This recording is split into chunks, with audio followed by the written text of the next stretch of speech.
Hello, today we'll be talking about t-test, and there are two types that we'll talk about in today's skit. Here is a picture of a girl thinking about tea, because we like calculating tea. And so the first one is independent sample t-test, and in this, the independent group, the subjects are all different. It tests two independent groups and they do this so they could find evidence of the differences. The second one would be repeated t-test. In repeated t-test, the subjects are the same people. And here is a guy, and it's like, hey, it's me again, because it's him again. So how are samples different in between measured designs and repeated measured designs? For between subjects or between designs, the experiment measures two or more groups by different testing factors. For example, this guy is tested in 50-degree weather, whereas the girl is tested in 85-degree weather. For repeated measure designs, it tests the same variable multiple times. Each participant takes part, and usually it's given the same thing. So for this example, the 4 people are all given caffeine and doses of coffee. The experiment is then repeated multiple times. So I'll be talking about basic concepts and principles about between measures research design as well as for repeated measures. For between measures research design, you have separate samples and your goal is to compare two different groups or populations. So you have group 1 and group 2, and you could be researching whether or not they prefer long socks or short socks. And you can compare group 1's answer to group 2's answer and vice versa. For repeated measures, you have the same subjects, but you are observing and measuring them multiple times under two different conditions. So you have the same group, but you could compare it to one condition over the other. So it could be the same research question as the other one, and put it under two different conditions, like for the cold versus for the summer, what type of socks you would prefer. Hello, I'm Abigail Pareto, and I'm going to be talking about the differences or different aspects that come with independent samples and dependent samples or repeated measured t-tests.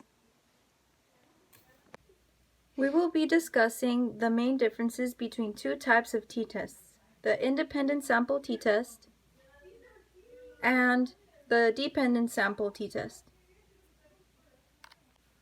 Independent sample t-tests use a more modified set of equations to accommodate the fact that the means of two samples are independent of each other.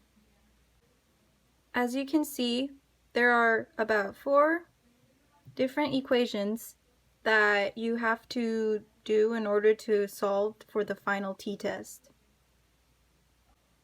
One of the components that you need to find the t-test is the SMD, or standard error.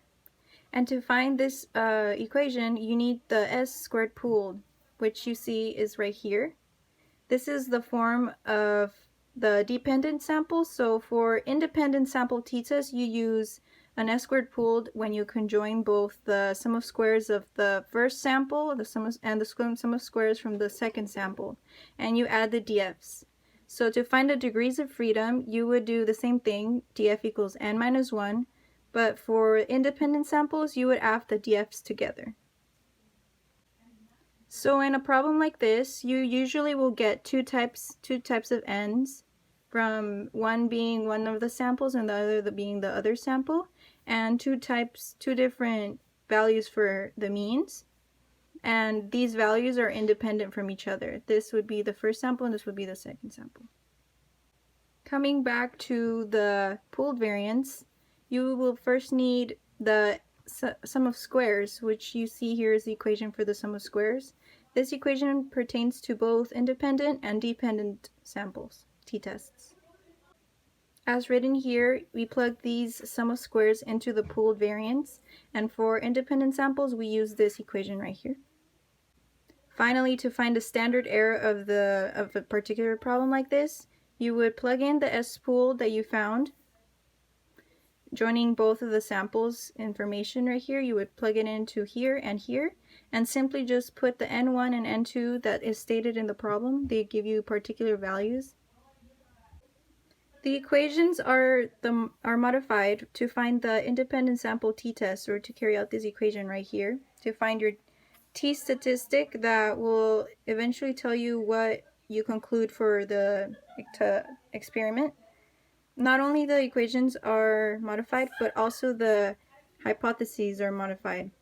The HO, or null hypothesis, would have the means of both population means being subtracted, and it means equals 0, meaning that these aren't different, and when something is the same and you're subtracting both that are the same, it gives you 0.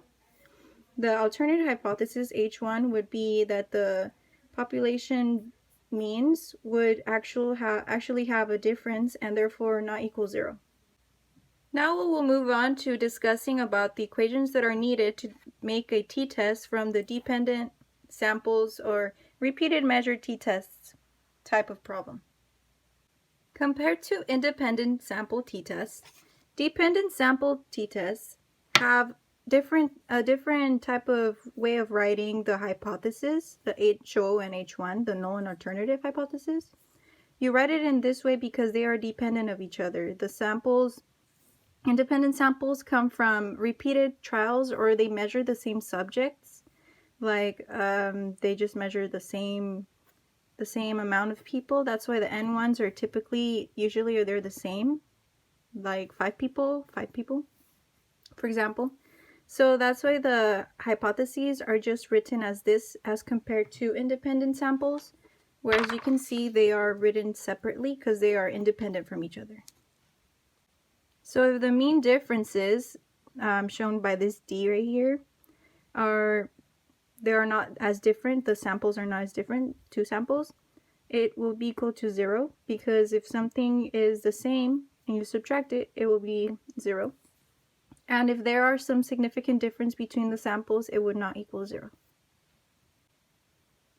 If you are wondering what that D stands for, it stands for the amount of change before and after the treatment, or the type of thing they're trying to solve for in the problem. As you can tell, when you see the equations used to solve for this final t-test equation, they are a little more simplified than the independent t-test problem. As you can see, the variance, squared variance or squared pool variance, has two components that come from the first sample and the second sample. And in dependent samples, they only have one component because since they're independent of each other, they are used together to apply to these equations. You see the same thing to find the standard error to plug into the denominator of the t-test when you have only one part of the equation, as compared to in independent sample t-tests, you have two set of parts, because the N1 and N2 are usually different since they don't compare similar subjects or similar amounts of subjects. And this usually has the same because they're repeated trials of the same subjects. In the final equation, to find the t statistic, you will need the SMD, or standard error, and to find the standard error you will need the sum of squares and the variance equation, because you see SD squared, the equation of this will be plugged into here, and the n is simply from the information given in the problem. So when the sum of squares is calculated from the data table that they would provide to find the differences between the means, you would plug in the difference right here and just follow the equation. Then this would be plugged into this equation, the variance equation, and then divided by the df, or the degrees of freedom. Then the SD squared would be plugged into the standard error and divided by the n and square rooted.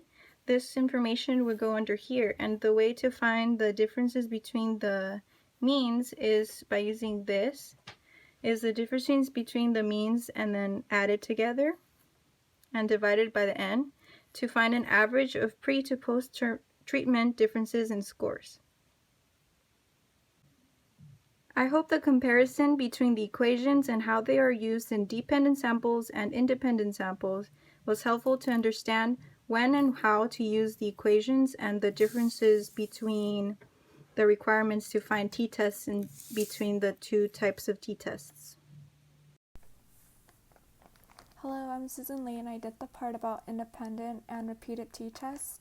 I also did the part about how samples are different between measured designs and repeated measured designs. Hi, my name is Shazia, and I talked about between and repeated measures research designs. Hi, I'm Ali, and I did editing for this video.